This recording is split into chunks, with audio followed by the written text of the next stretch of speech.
Roh Tuhan ada padaku, sebab Ia telah mengurapi aku untuk menyampaikan kabar baik. Bapak, Ibu, Saudara, saudariku yang terkasih, perkenankanlah saya pada momen misa pembaharuan janji imamat para imam ini secara khusus menyapa para rekan imam dalam homili misa ini. Para rekan imam sekalian, engkau bukan hanya seorang imam dan gembala, tetapi sesungguhnya engkau juga adalah domba dan korban. Engkau sesungguhnya bukan hanya seorang imam Kristus sampai selamanya, tetapi sesungguhnya engkau adalah victima in aeternum, korban sampai selamanya. Maka perjalanan imamat kita para imam sesungguhnya adalah kita berjalan menjalankan tugas seorang gembala menuju kepada korban seekor domba. Karena sesungguhnya kita ditabiskan bukan pertama-tama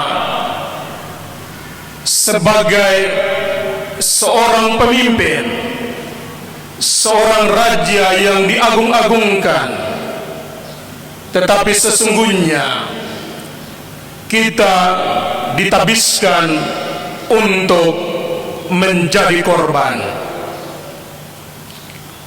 Mengapa kita ditabiskan menjadi korban? Karena sesungguhnya Yesus yang kita ikuti, atau Dia yang memanggil kita menjadi imamnya, Dia datang ke dunia ini bukan untuk hidup, tetapi Dia datang untuk mati.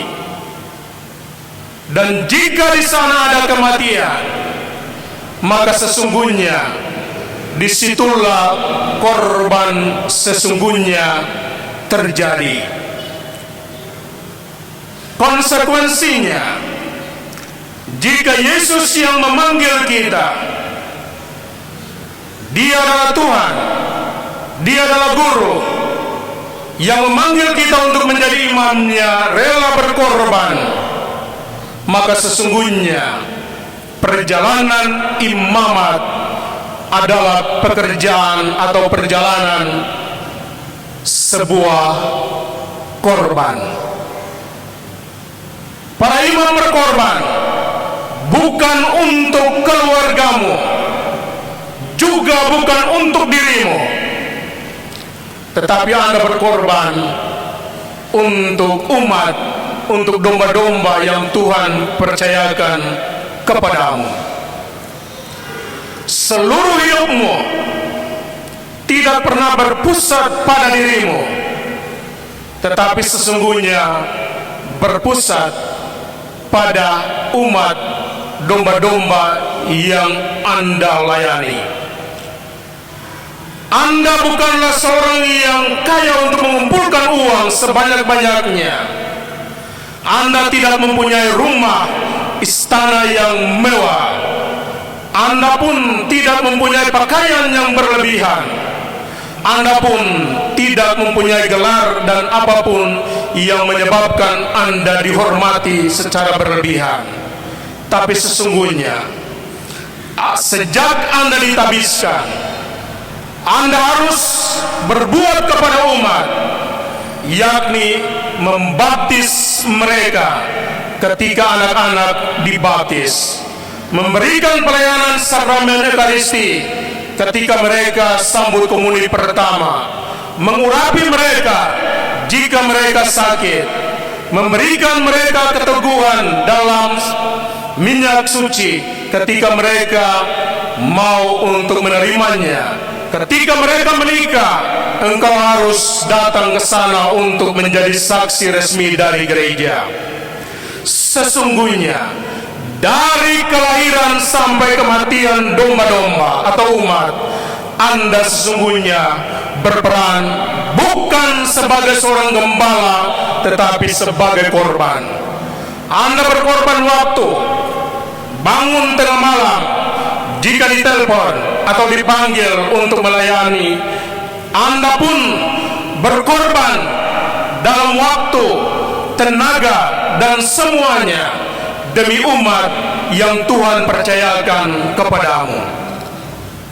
Tapi para imam, para rekan imam yang terkasih, dalam menjalankan tugas sebagai imam inilah, dalam menjalankan tugas sebagai gembala sekaligus korban inilah, kadang Anda dikritik, kadang Anda dipermalukan, kadang Anda salah dipahami, kadang Anda difitnah, dicemooh.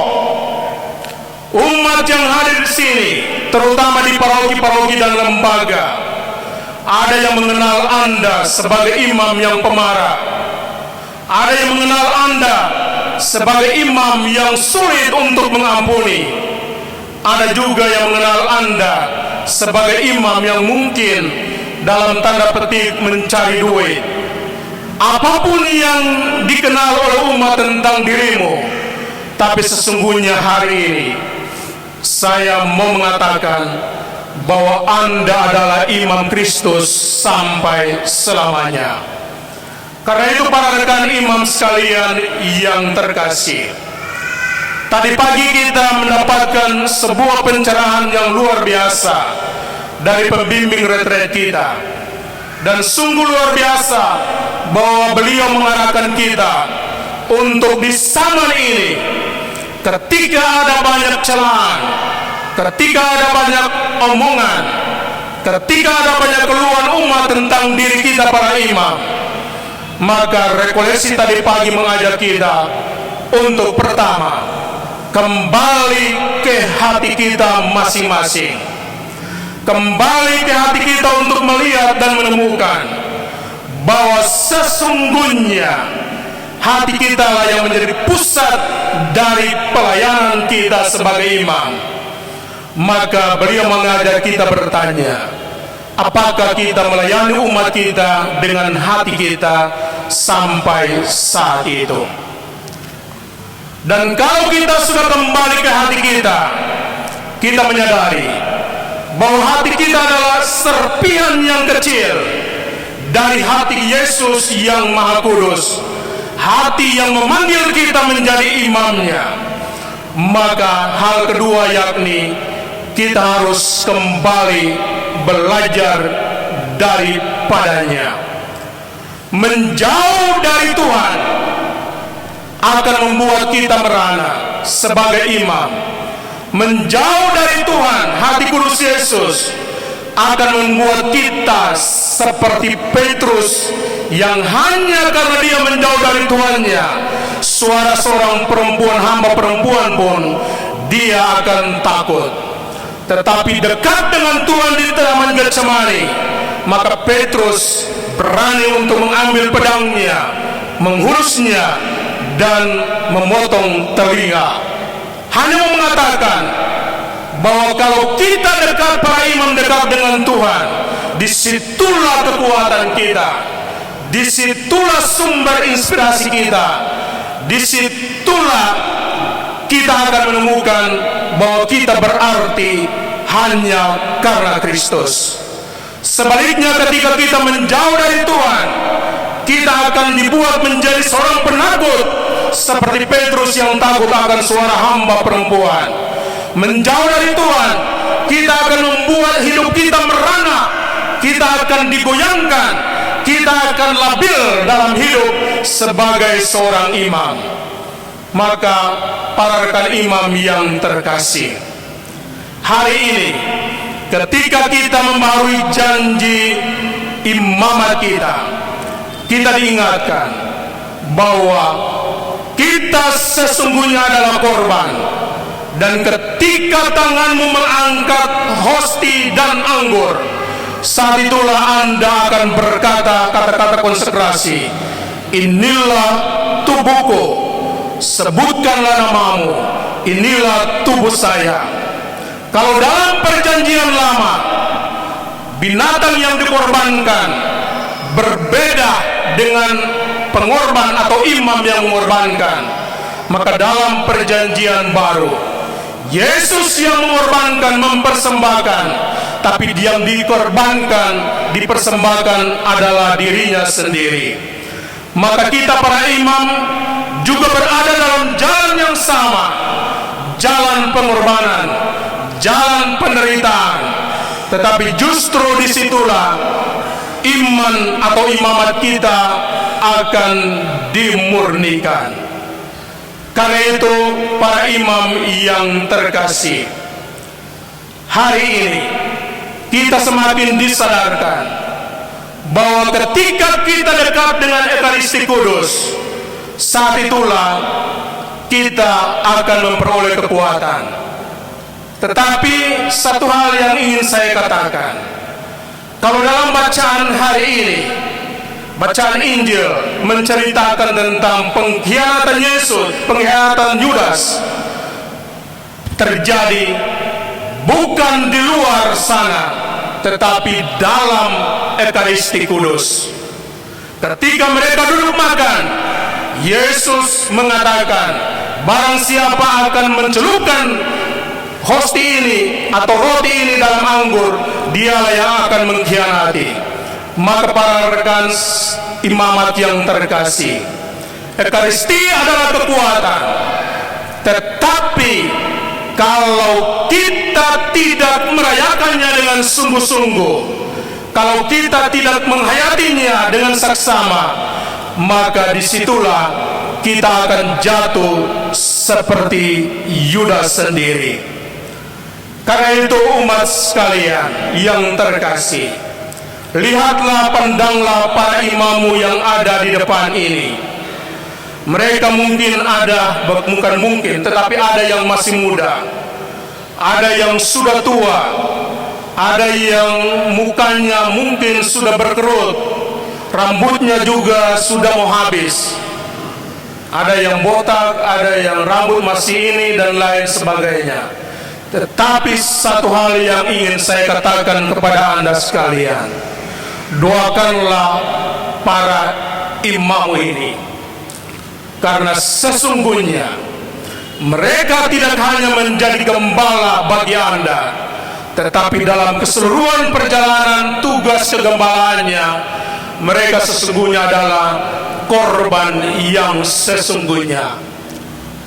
Mereka mengorbankan segala hidupnya, segala miliknya, segala waktunya, segala yang dimiliki sebagai kemampuan, keahlian, bukan untuk dirinya semata, bukan untuk keluarganya, tetapi untuk umat yang Tuhan percayakan kepada mereka.